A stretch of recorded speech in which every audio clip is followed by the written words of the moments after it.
ఎప్పుడెప్పుడా అని ఎదురు చూస్తున్న శివరాత్రి రానే వచ్చింది. ప్రపంచ నలుమూలల్లో ఉన్న ఆలయాల్లో శివరాత్రి ఉత్సవాలు ప్రారంభమయ్యాయి. సంగారెడ్డి జిల్లా అమీన్పూర్లో శ్రీ శ్రీ శ్రీ భ్రమరాంబ మల్లికార్జున స్వామి వారి దేవస్థానం శివరాత్రి ఉత్సవాలకు సిద్ధమైంది. సుమారు 1000 ఏళ్ల ప్రాశస్త్యం కలిగిన ఈ క్షేత్రానికి చుట్టుపక్కల గ్రామాల నుంచి భారీగా భక్తులు తరలి వస్తారు.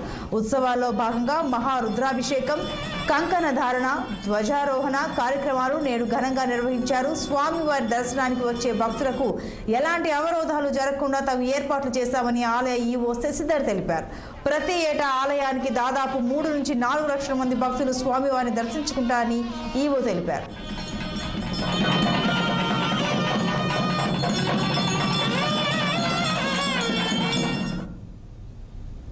దేవాలయం శ్రీ భ్రమరాంబిక మల్లికార్జున స్వామి దేవస్థానం. ఇది బీరంగూడ గుట్టపై వెలిసి ఉన్నది. ఇక్కడ పంచాంగిక బ్రహ్మోత్సవాలు ఈరోజు నుండి ప్రారంభమైనాయి. రేపు మహాశివరాత్రి సందర్భంగా సుమారు 3 నుంచి 4 లక్షల మంది భక్తులు దర్శనం చేసుకోవచ్చని అంచనా వేయబడింది.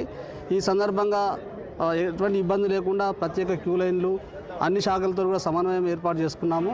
అన్ని ఏర్పాట్లు కూడా కట్టుదిట్టంగా చేస్తున్నాము. గతంలో జరిగిన ఇబ్బందులను దృష్టి పెట్టుకొని ఈసారి ఎటువంటి ఇబ్బందులు లేకుండా అన్ని ఏర్పాట్లు సక్రమంగా చేస్తున్నాం. మేము రవాణా సౌకర్యం ఆర్టీసీ వాళ్ళు కూడా 30 బస్సులు మనకి సౌకర్యం కల్పిస్తున్నారు. ఒకవేళ రద్దీ పెరిగితే వాళ్ళు ఇంకా అదనంగా కూడా మనకు ఏర్పాటు చేస్తామని తెలియజేసినారు. ఎందుకంటే ఈ మహిళలకు ఫ్రీ బస్సులు ఉండడం గతంలో 20 బస్సులు గత సంవత్సరం ఏర్పాటు చేసిండ్రు. ఈసారి 10 అదనంగా పెంచారు ఆర్టీసీ.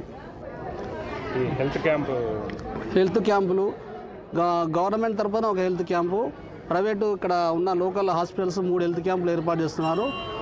భక్తులకు ఎటువంటి ఇబ్బంది 108 అంబులెన్స్, ప్రైవేట్ అంబులెన్స్ కూడా 3 ఏర్పాటు చేసినాము. ఎంతమంది వస్తారని అంచనా వేస్తున్నారు?